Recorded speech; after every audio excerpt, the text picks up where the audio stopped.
Even before we hear about kings, prophets, and great battles, the Bible introduces us to a woman whose name spans the centuries, Sarai. She lived in Ur of the Chaldees, a prosperous and powerful city in Mesopotamia, where everything revolved around culture, commerce, and gods made by human hands. It was a place where idols took the place of the true God, and where families lived according to human traditions, not eternal promises. Sarai, wife of Abram, was part of one of these families. She was no ordinary woman.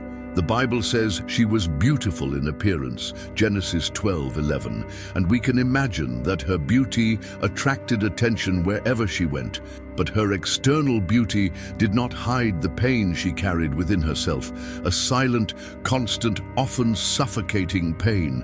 She was barren, could not bear children, and at that time this was something much more serious than it is today. A woman who did not have children was seen as someone who had not fulfilled her role, someone inferior, someone even accursed. Maybe on the outside she smiled at parties, served her household, respected her husband, but inside Sarai felt alone, frustrated, diminished. She saw other women getting pregnant easily, raising children, forming large families. Meanwhile, she waited, year after year, and nothing changed. Maybe there were nights when she cried alone. Perhaps silently, she prayed for a miracle, even without knowing if God heard her. And time passed. Your body is aging, your belly remaining empty. So Sarai followed Abram's side. She loved him, and he loved her too, even without children, even without heirs. And that's when something powerful starts to form. Because Sarai was not just a woman who was sad about not being a mother, she was a woman chosen by God, even if he didn't know it yet.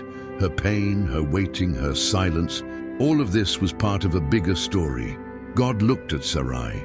He saw not only sterility, he saw the promise via the plan. I saw the future. Sarai was sterile, yes, but inside her, there was something that even she herself didn't know. She carried a living promise. The woman despised by society would be honored by God himself. The woman who could not bear children would become the mother of nations. She just needed to keep walking, because the God she didn't yet know deeply was already writing his story with his own hands. And this story, marked by pain but sealed by faith, would change the course of humanity. But before we continue this beautiful story, leave your like here, and if you haven't already, subscribe to the channel. This way, stories like this will reach more people, and in this way, you will be helping me too. Thank you very much. Let's continue this together. Sarai and Abram's lives followed a seemingly ordinary rhythm. They were in Haran, a land they had made their home after leaving Ur of the Chaldees with their family. With possessions, servants, animals, and a certain stability, they may have thought this would be a land of rest, even though Sarai's heart still bled from her barrenness. But then God spoke. Yes, the creator of heaven and earth, the one true God, called Abram. And the call was direct, challenging, transformative. Leave your country, your relatives, and your father's house, and go to the land that I will show you. I will make you into a great nation, and I will bless you. I will make your name great, and you will be a blessing. Genesis 12:1-2. Imagine the weight of that decision. Abram didn't know where he was going. God didn't show him a map, he just said, go. And Abram believed. And more than believing, he obeyed. And Sarai, she went along, without questioning, without knowing what would come next. She left behind her security, her family roots, her familiar customs, and followed her husband on a journey toward unknown. That woman, who already carried the pain of not being able to generate life, now embarked on a journey where everything was new, everything was uncertain.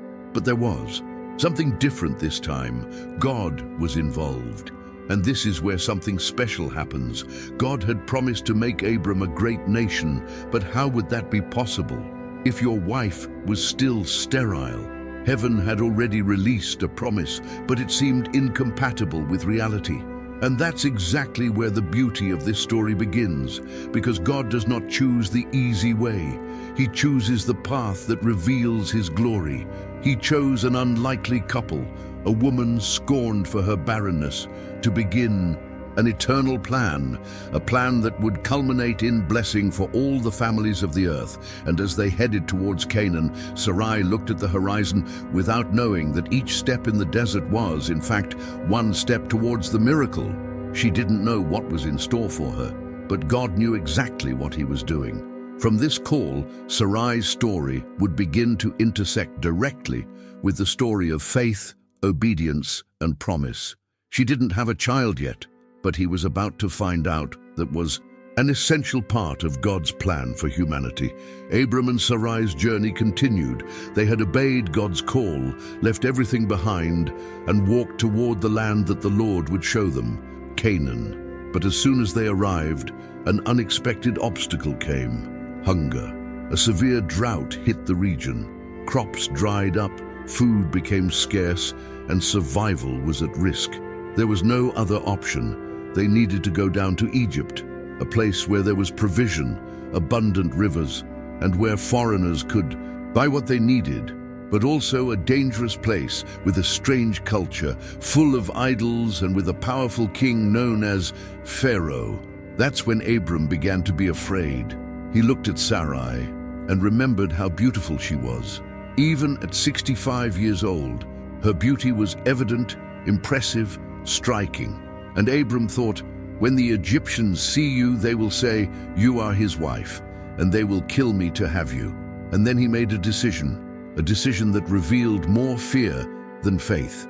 "Please say that you are my sister, so that it may be well with me because of you, and my soul may live because of you." Genesis 12:13. Sarai obeyed. And indeed, when they arrived in Egypt, Pharaoh's officials saw her and were dazzled with her beauty. Immediately, she was taken to the royal palace as if she were a free woman, just another sister, and not Abraham's wife. Pharaoh, delighted with Sarai, treated her with honor, and as a token of gratitude for their supposed brotherhood, he gave Abram many gifts: sheep, oxen, donkeys, servants, camels, wealth.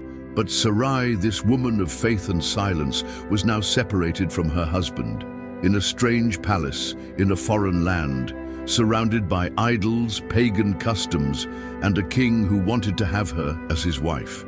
It seemed like the end. It seemed like everything was going to get out of control, but it didn't come out, because God saw. The sky did not remain silent.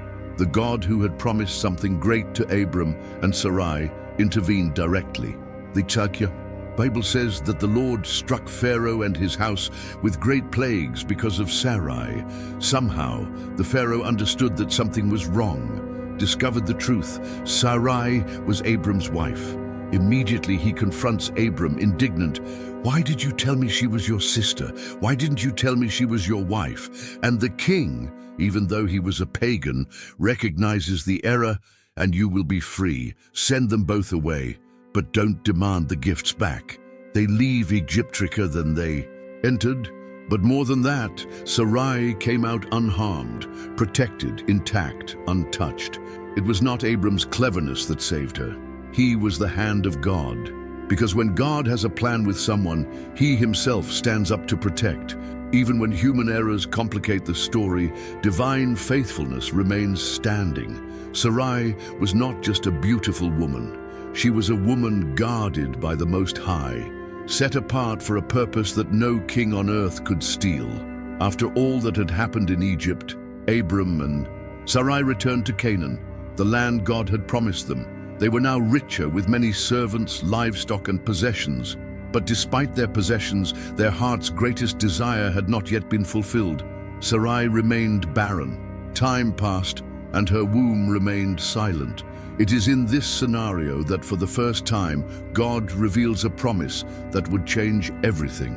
One night, perhaps while Abram was looking at the starry sky and questioning in silence, God spoke to him clearly. "Do not be afraid, Abram.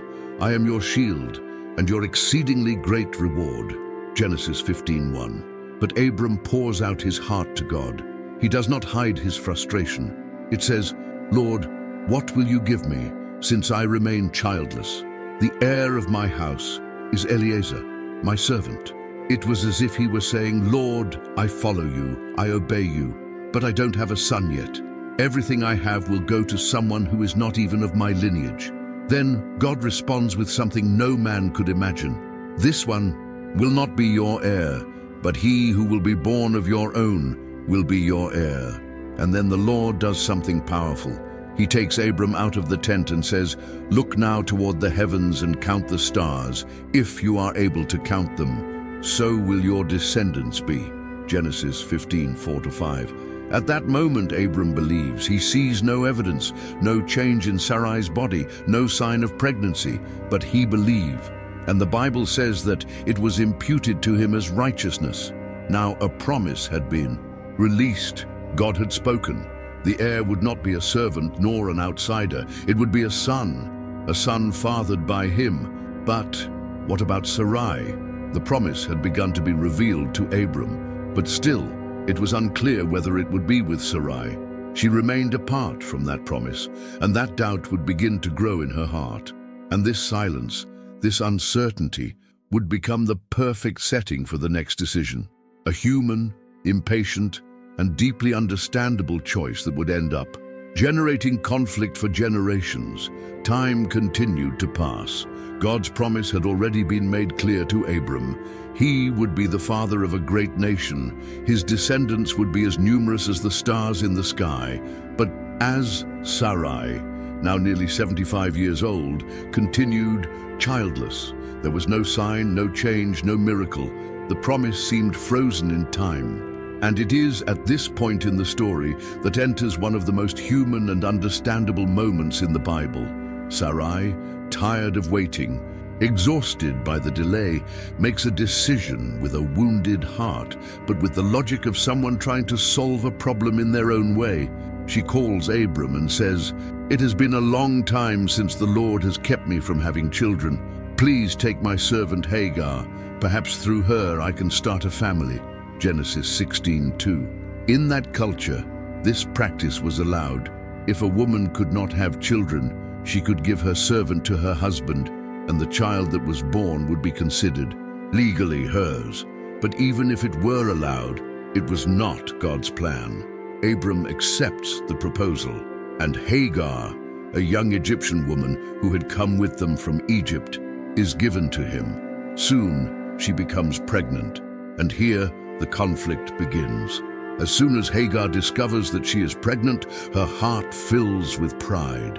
She begins to despise Sarai, to treat her with arrogance. After all, Hagar had achieved what her mistress never managed, to bear a son. Sarai feels the humiliation like a knife in her chest. The sterile woman who already suffered in silence was now despised within her own home, and she turns to Abram in tears and says, "Let the insult I receive be upon you. I myself gave my servant into your arms, and now that she has become pregnant, she despises me." Genesis 16:5. Abram, perhaps not knowing what to do, responds, "Hagar is in your hand. Do with her whatever seems good to you."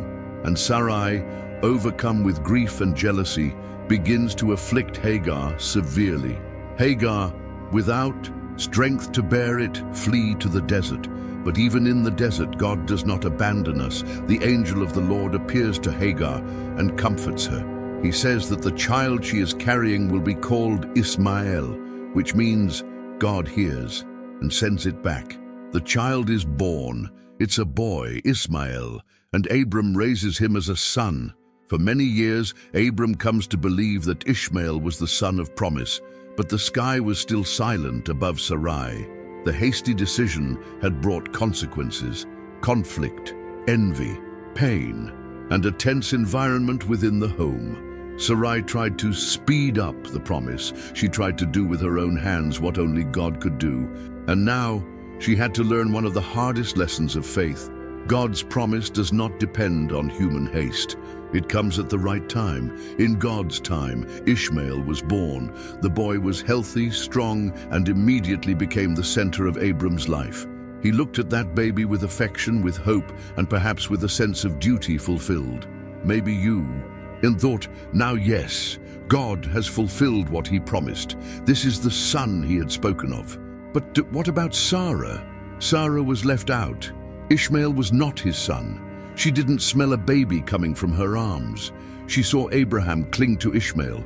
She saw Hagar move around the house with pride, as if she now occupied a place that was once hers, and God's silence about her. It hurt. Year after year, no new words, no revelation, no explanation. The promise had been made, but it seemed to have taken another direction, and Sara followed invisible before the plan, forgotten in the background, at least to human eyes. The pain of God's silence is something that is not easily explained. It's like waiting for an answer that never comes, like looking up at the sky and hearing nothing back. Sara had fallen silent. Maybe she no longer prayed like she used to. Maybe he even smiled on the outside when he saw Ishmael running around the tent, but on the inside, his heart was still a desert. She couldn't see, but the sky still had not given up on her, because God was not silent by chance. He was waiting for the right time, and when God is silent, does not mean absence, it means preparation.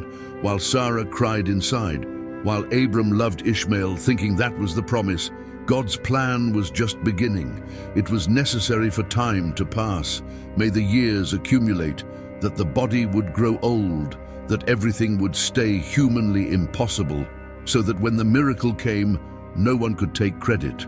The birth of Ishmael seemed like the fulfillment of the promise, but it was just a bridge on the way. God had a bigger plan, and this plan even bore the name of a woman named Sara. They had passed 13 years old since the birth of Ishmael. Sara was now about 89 years old, and Abram 99. Time had already killed any natural possibility. Sarah's body was old, her womb was dry, and her menstruation had long since ceased. From a human point of view, hope was already buried. But the sky had not yet spoken the last word. It was then that God appeared to Abram again, and this time not only to remember the promise, but to seal it with an everlasting seal. I am God Almighty. Walk before me and be blameless, and I will make a covenant between me and you, and I will multiply you exceedingly. Genesis 17:1-2. Abram prostrates himself with his face to the ground, and the Lord continues, Your name will no longer be Abram, but your name will be Abraham, for I have made you the father of many nations. Genesis 17:5. See the detail. God did not say he would make him the father of many nations. He said he had already made him that way. The promise was real even before it is fulfilled in the physical world. And then, the long-awaited moment. As for Sarai, your wife, you shall no longer call her name Sarai, but Sarah shall be her name, and I will bless her, and I will also give you a son by her. Yes, I will bless her, and she shall become a mother of nations. Kings of peoples shall come from her.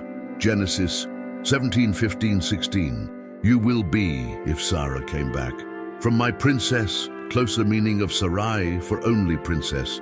A woman who no longer belonged to the limitations of Abraham's culture or household, but to God's global plan. It was the first time God spoke clearly. The child would come from her, not Hagar's, not from another woman, from Sara. Imagine this moment. After decades of silence, after years of watching other women with children in their arms, after being humiliated even by her own servant, God calls her by name, change your identity, and declares, you will be a mother. Kings will come from you. Nations will come from your womb. And when Abraham hears this, he laughs. Yes, the man of faith laughs, not of mockery, but of disbelief mixed with astonishment. Can a child be born to a man who is 100 years old? And will Sarah bear a child at the age of 90? Genesis 17:17. Abraham even tries to suggest, long live Ishmael through you. But God answers firmly and clearly, indeed, Sarah your wife will bear you a son, and you shall call his name Isaac, and I will establish my everlasting covenant with him. Genesis 17:19. Now there is no more doubt. It's not Ishmael. It is not by human means. It's not too late. It is God acting in the impossible. And the name he already gives to the boy, Isaac, which means laughter, already announces what is to come. The laughter that today seems like madness. Soon it will be the laughter of a promise fulfilled. Sara was no longer a forgotten woman. She was now Sara, a princess in the eyes of heaven. And the God who saw her when no one else believed decided to use her womb to give birth to an entire nation. When Sara heard that she would have a child at the age of 90, she couldn't help but laugh. It wasn't a laugh of immediate joy, but a mixture of surprise, disbelief, and even a bit of doubt. How could something so impossible be possible? After all, her body no longer showed any signs of life. But God saw that laughter and asked, "Why did Sara laugh? Is anything too hard for the Lord?" Even in the face of doubt, Sarah's laughter revealed a heart that, although wounded by time and waiting, was still open to the miracle that God was about to perform. It was the harbinger of a greater joy that would come with the fulfillment of the promise. God sends 3 messengers to announce to Sara that within a year she will have a son named Isaac, which means laughter. Despite her advanced age, the announcement reaffirms that nothing is impossible for God. The announcement brings hope and a new chapter in Sarah's life, confirming that the promise made to Abraham is about to be fulfilled. When Sara heard the angel's announcement, she laughed in disbelief, doubting because of her and Abraham's advanced age. But God asked with authority, "Why did Sara laugh? Is anything too hard for the Lord?" This question reaffirms that what is impossible for men is possible for God. Despite laughter and doubt, the promise remains firm and will be fulfilled in due time. Time passed, and God's promise was fulfilled exactly as it had been announced. Sara, who in human eyes was already an elderly woman, gave birth to a son. This moment was more than a birth. It was a miracle. Imagine the excitement, shock, and joy Sara must have felt as she held her son in her arms for the first time. After so many years of waiting, of pain, of tears and doubts, she finally had a baby, Isaac, whose name means laughter. That laughter was not just the sound of a happy baby, but the laughter of renewed hope, of the impossible accomplished, of God's promise fulfilled.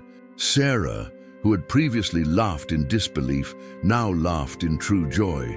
What about Abraham? He also celebrated. He knew that this boy was not just his son, but the beginning of a great nation, a people chosen by God. Isaac was the living sign of divine faithfulness, a testimony to everyone that even in the face of the greatest difficulties, God's plan prevails. Abraham and Sarah's home was filled with joy and renewed hope because that baby represented much more than life. He represented God's covenant with humanity. And so, Sarah's story changes. From a sterile and forgotten woman, she becomes the mother of promise, the starting point of a blessing that would span generations. With the birth of Isaac, Sarah's life changed completely. After so many years of waiting and suffering, she now held in her arms the boy God had promised. Sara took care of him with all the love and dedication a mother can offer. She loved that son as a true gift from heaven, a living miracle that renewed her faith every day. Imagine the moments of tenderness. Sara cradling Isaac, protecting him from the dangers of the desert, teaching him with affection, and looking at him with hope in her eyes. It was an overflowing joy, a light that illuminated the house that was previously marked by doubt and sadness. However, this joy also came with responsibilities. Sara knew that Isaac was no ordinary son. He carried God's promise, the beginning of an entire nation. Therefore, their care and protection were redoubled. With every smile from Isaac, Sara saw the fulfillment of an impossible dream. And in that boy, there was the certainty that God never abandons those who trust in him, even when everything seems lost. Thus, Sarah lived the following years in a mixture of joy and vigilance, knowing that her mission as mother of promise was vital to the future that God had planned. With the birth of Isaac, life in the household of Abraham and Sarah seemed to be heading toward a new beginning, but the peace would soon be shattered. Remember, Hagar, the Egyptian servant whom Sarah had given to Abraham years before, was still there, the mother of Ishmael, Abraham's son by Hagar. Ishmael grew up strong, and as the oldest son, he had an important place in the household, even though he was not the son of promise. As time passed, Ishmael and Isaac grew up together, but the coexistence between Sarah and Hagar was not easy. Sarah saw in Hagar a reminder of the time when her hope seemed lost. That past of pain, uncertainty, and impatience seemed to be ever present when Hagar was around. As Isaac grew older, Sarah began to realize that living with Hagar and Ishmael could threaten the future of God's promised son. There was a tension in the air, a simmering conflict that could not be ignored. Sarah, concerned about the fate of Isaac and God's promise, made a difficult and firm decision. She addressed Abraham and said, "Cast out this servant and her son, because the son of this servant will not be an heir with my son Isaac." Genesis 21:10. Sarah's order was harsh. For Abraham, it was a time of anguish because he loved Ishmael, his oldest son. But God also spoke to Abraham, saying, "Do not be concerned about the boy or your servant. Hear what Sarah asks, because through Isaac your descendants will be established." Genesis 21:12. Abraham, obeying, gave bread and water to Hagar and Ishmael and sent them into the desert. It was a difficult journey for Hagar and her son. In the desert, they faced the strong sun, thirst, and the fear of being alone. Hagar, desperate, even cried, fearing for her son's life. But once again, God did not abandon us. He heard Hagar's cry and sent an angel to comfort her, showing her a well of water so they could survive. Ishmael grew up in the desert and became a skilled archer. God was with him too, fulfilling his promise that he would become a great nation. Meanwhile, at home, Sarah was balancing her joy for Isaac and her pain over the separation of Hagar and Ishmael.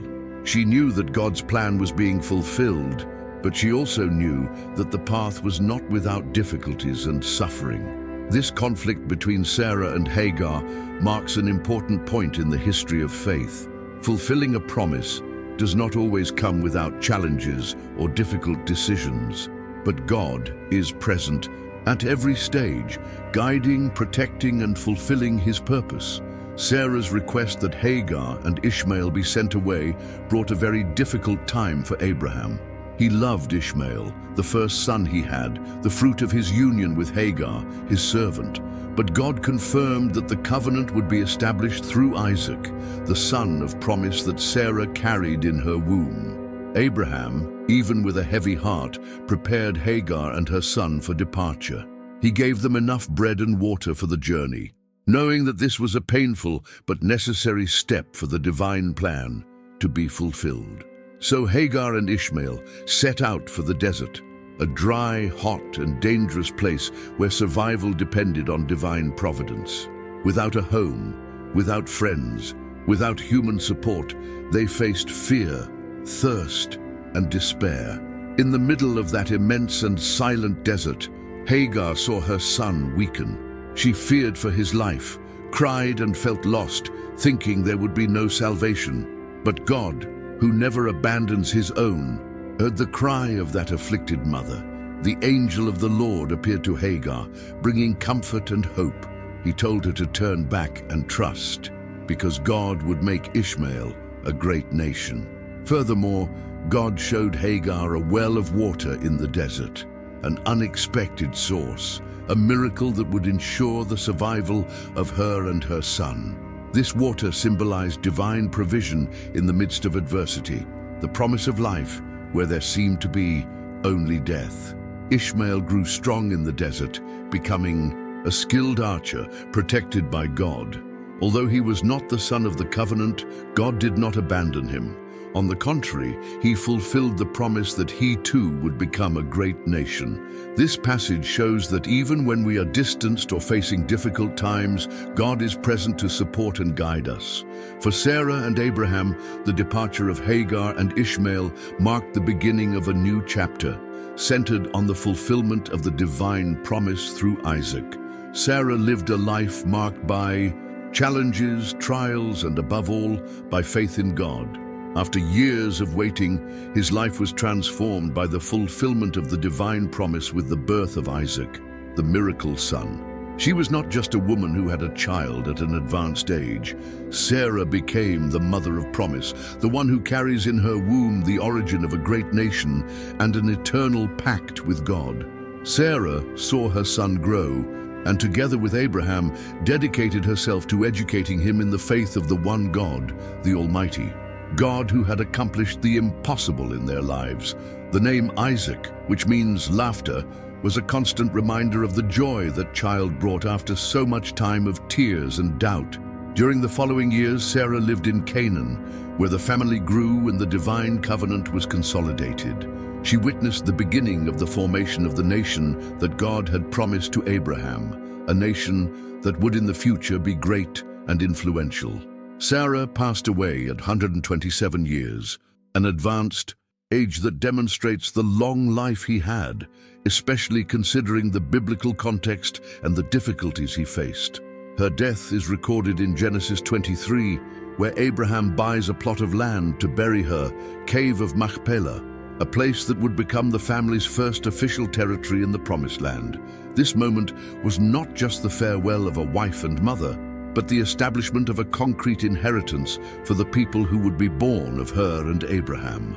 Abraham's care in purchasing a tomb shows Sarah's respect, love, and importance to the entire story that was being written. Sarah's legacy goes far beyond her personal story or the simple fact of having had a child at an advanced age. She is an eternal symbol of faith that perseveres even when everything seems impossible. Sarah represents trust in God's promise, patience in the face of delay, and the certainty that divine timing is perfect. Through it, God showed that He can transform sterility into fertility. The human impossible can be overcome by divine power. Waiting, although painful, can be the stage for the greatest miracle. Sarah is also an example for all who face moments of doubt, suffering, and waiting, showing that true faith is that which endures, that does not lose hope even when circumstances seem contrary. Furthermore, the birth of Isaac marks the beginning of the lineage that would lead to Jesus Christ, the promised Messiah, making Sarah an essential figure in the history of salvation. And did this story touch your heart? Did it make you reflect on faith, patience, and hope? Then I invite you to leave your like below. Like this video so that more people can learn about this powerful example of faith that spans generations. And don't forget, share in the comments what you learned from Sarah, or perhaps some experience of faith that transformed your life. Your story can inspire many other people. Thank you so much for being here with me on this journey. Until the next video with more life-changing stories, may God bless you and your family.